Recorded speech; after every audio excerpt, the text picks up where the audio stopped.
Good morning. Today is Sunday, April 21st, 2024. First, I just want to mention that after today, we will be on hiatus over Pesach. So we will be on hiatus starting tomorrow morning. We will not be meeting, and we will resume with God's help on Thursday morning, May 2nd.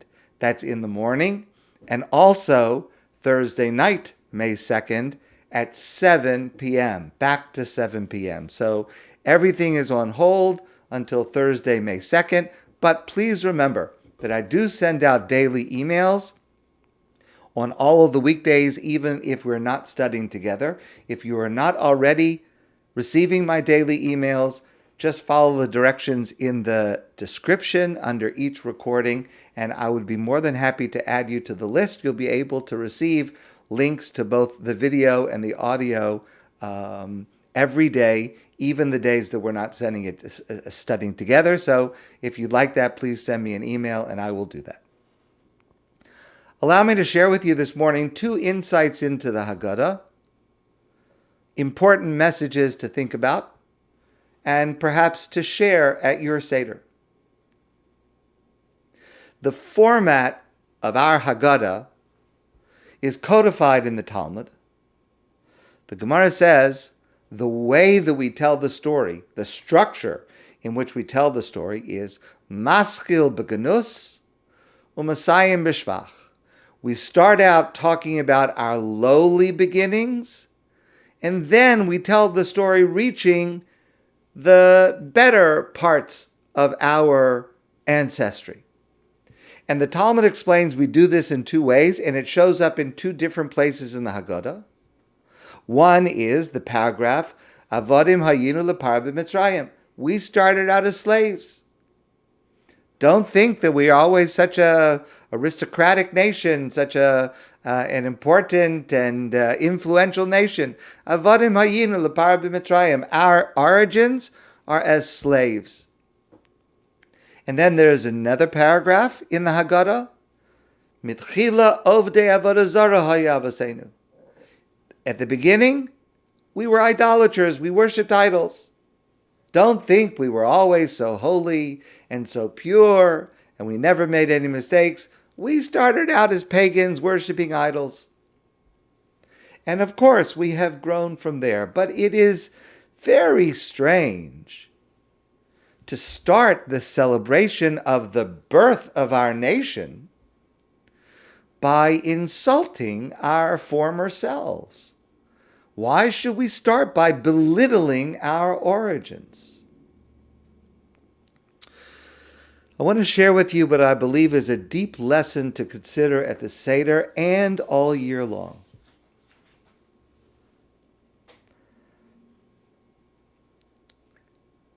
Many years ago in a small town in Europe, there was a poor man.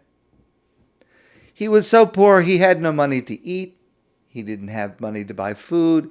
He had no prospects of making money. He couldn't get a job.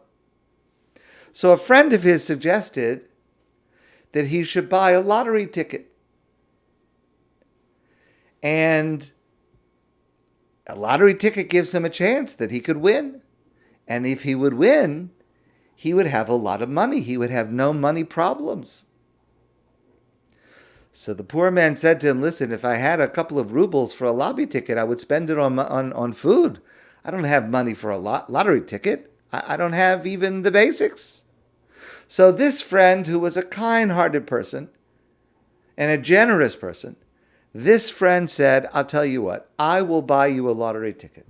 I'll pay for it. And if you win, I'll give it to you. It's yours. Late that night, the drawing was held. And lo and behold, the generous friend sees that the ticket that he bought for the poor man, the ticket was the winner. Amazing. So now this poor man who doesn't have food to eat, has no money to buy the necessities, he's now going to be a rich man. Now, it's late at night. Everybody is asleep. But of course, this friend understands that this news is so important. And this poor person, it's going to change his life forever, will certainly want to hear about this news. So this man runs to the edge of town, to the small shack, it's almost falling down, where the poor person lives. And he pounds on the door. It's the middle of the night. Everyone is quiet. Everything is silent. He pounds on the door. And the poor man opens the door a little bit. And the friend is so excited. You won. You won. You're a rich man. You won. The lottery ticket. Your ticket. It's yours. You're a wealthy man. So the poor man sticks his hand out the door and grabs the ticket. And then he says to this friend, he says, you know, the rest of this town looks at me as a beggar. And they have no respect for me. But you know the truth. How dare you wake up the wealthiest man in town in the middle of the night?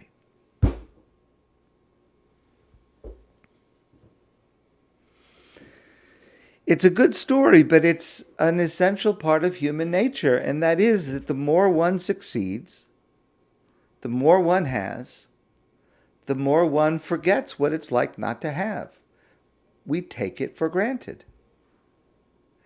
And therefore, one night a year at the Seder, we celebrate our great wealth, not material wealth, but our spiritual wealth, that we are free to serve Hashem, that we have the opportunity to serve one God, the one true God, the amazing spiritual wealth that we have. We have the winning lottery ticket in all of history. But we must remember how impoverished we were. Avadim hayinu lepara b'Mitzrayim. Mitchila ovdei avodah zara hayu avosenu. The only way we can ensure that we don't take it for granted and that we're able to express true gratitude is to remember where we came from, to remember what it was like before we had all of this. And this is so important in every area of life, and you can apply this to every single area of life. I will share just one example, just something that I have been thinking about, and I'm sure many have been, but again, it's just one example of so many aspects of this. You know, it's a fact of life that people go through periods where there is physical pain. Person gets sick, person is in an accident, and a person has to undergo periods. It could be days, it could be weeks, months, it could be years, nebuch, where there's significant pain. I mean, serious pain. And then, hopefully, with God's help, hopefully, and with the help of the doctors, hopefully, and then it passes. And now, Baruch Hashem, a person feels good. When that happens, after just a few days, it is so easy to take it for granted. Because this is normal. To feel good, to wake up and not to be in pain, that's normal. It is so easy to take for granted, and so we need to constantly remind ourselves of our worst moment, our lowest moment, in order not to take for granted the blessings that we now have, because it is so easy, it's human nature. And so this lesson that we learn from the Seder, to start, Avadim hayinu, mitchila ovdei avodah zara, to remind us not to take for granted and to appreciate the blessings that we have. It applies in every area of life. We have to constantly revisit those lower moments. And that's why our sages tell us about the structure of the Seder, but also in our own lives.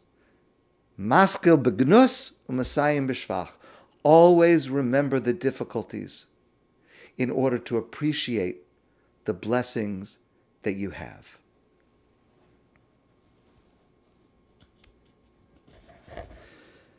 There's another line of the Haggadah, famous line. Near the beginning of the Haggadah, we say as follows: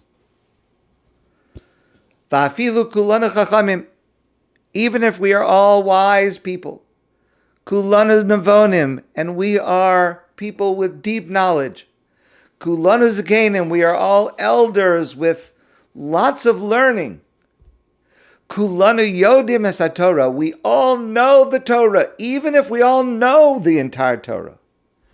Mitzvah aleinu l'saper b'yetzias Mitzrayim. It's a mitzvah for us to tell the story of going out of Egypt. I want to share somewhat of a new interpretation of those words based on the writing of one of the great Hasidic masters, the Chidush Yarim. And it too starts with the story. There was a man, a well-to-do man, and he bought a horse, an expensive horse, a strong, handsome horse with a fine pedigree, a really nice horse. And he was very proud of this horse, and so he built a very sturdy and secure stable to ensure first that the horse would be comfortable, but also to ensure nobody would steal the horse. And he decided, in addition to the secure stable, and it had a lock on it that was very strong, he would also hire a night watchman, so that during the nighttime, when thieves are more likely, he would have a night watchman standing up all night, awake, to watch and make sure that no harm came to the horse, that nobody could steal the horse. He found someone to act as a night watchman, and this night watchman started his job. But on the first night, the owner woke up in the middle of the night and he was worried. I know that I built a strong stable, I know that there's a lock, and I hired a watchman, but what happens if the watchman falls asleep? How do I know that the night watchman is going to fall asleep? It's the middle of the night. So he went outside, and he went to see the night watchman. He was very happy to see that the night watchman was awake and alert. So the owner said to him, I'm very happy that you're on the job, that you're on top of it. If you could just tell me, I'm interested. How do you make sure that you stay awake all night? Most people sleep at night. How do you make sure that you stay awake? So the night watchman said, for me, it's no problem. It's very easy for me because what I do is I keep myself busy all night long. And the way that I do that is I have various questions in my mind, and I ponder the questions. I think about the questions. Kind of an intellectual exercise. So it keeps me busy and therefore I don't fall asleep. So the owner said to him, what question are you pondering tonight? So the watchman says, when you take a nail and you knock it into the wood and the nail stays strong in the wood, what happened to the wood that was there inside? Where does it go? When you knock the nail in, where does that wood go? I'm trying to figure that out. And that's what I'm thinking about today. And the owner said, you do well to consider such an important question. Keep at your job. You're doing a good job. The next night, the owner, although reassured from last night, but again, he started to fear the horse is very expensive. There's no one else in town that has such an expensive horse. And so he thought, what happens if the night watchman fell asleep again? And he went out again in the middle of the night. And again, the night watchman was up. And he said, how do you manage to stay up at night? And he said, well, I told you I have these important questions that I'm considering. Remember, this is many years ago. So the owner says to him, and what question are you considering now? So the night watchman says, you know what I'm thinking about? All day long the sun shines, and then it becomes night. Where does the sun go during the nighttime? I really wonder, where does the sun go at night? It's not in the sky. Where is it? And the owner was very impressed. And he really felt better that his horse was under good control. And he went back to sleep. On the third night, again, the owner became worried. And he went to check on the horse and the watchman. And again, the watchman was up and alert. And the owner said to him, "What question are you considering tonight? How are you keeping yourself busy tonight that you're able to stay up all night long?" And the watchman says, "I'm wondering about this question. There's a stable, and it's very strong. There's a lock, and it's a very strong lock. And there's a night watchman who is up and alert all night long.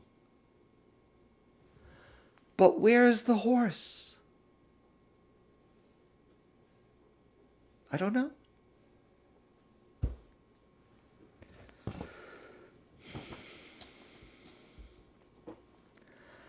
A person can be very busy with all kinds of questions, and all kinds of subjects can fill a person's mind, but they miss the goal. Because if the whole point is to make sure that the horse is inside the stable, it doesn't matter how well you can keep yourself up by thinking about other crazy subjects. If the horse is not inside the stable, you miss the game. You miss the whole ball. And that is a potential problem, especially on the Seder night. On the Seder night, there's so much to talk about. And especially if we're blessed with guests and with children and with grandchildren, and they all have something they learned in school or they heard in the synagogue, and they want to tell their ideas, and people want to ask questions, and there's so much to discuss. And besides that, there's so much to focus on. We want to focus on our family if we're blessed to have family visiting us. We want to focus on our guests, our friends if we are blessed with friends. We want to focus on the food. We want to focus on current events. There's so much going on that we are in danger of missing the point. And the point is, it doesn't matter how wise we are. It doesn't matter what we have learned. It doesn't matter how much of the Torah we know. The point of the Seder is to tell the story of going out of Egypt, to understand two main ideas: to have trust and faith in God, that God saved us from Egypt, and to express gratitude to God for what He did. That's it. That's the whole ballgame. And so you could have the wisest people around, the most interesting people around, and everyone has something interesting to share and interesting to talk about, and it's all good. It's all good. But don't lose sight of what's important. Make sure that you're taking at least a few minutes and you're saying to yourself, especially to your children, especially to your grandchildren, in what the words that they will understand, just a few minutes. Here's the story. We were slaves. Hashem took us out. We're now free to serve Hashem. We have faith that God protects us and redeems us, and we have to show gratitude to God for all the blessings He's given us. Don't lose focus of what's most important at the Seder. My friends, I want to wish you a great day, and I want to wish you a meaningful, inspiring Seder. There is a lot to talk about. We do need to talk about the hostages and what's happening in Israel. We do need to focus, as I've said before, V'hisha Amda, Chayev Adam Liras as Atzmo, that what is our story that we're telling this year, the other themes that we've discussed over the past week. And may we gain from the Passover Seders a deeper sense of trust and faith in God, a deeper sense of gratitude to God and to each other for all of the manifold blessings we have. Chag Someach. Happy Passover.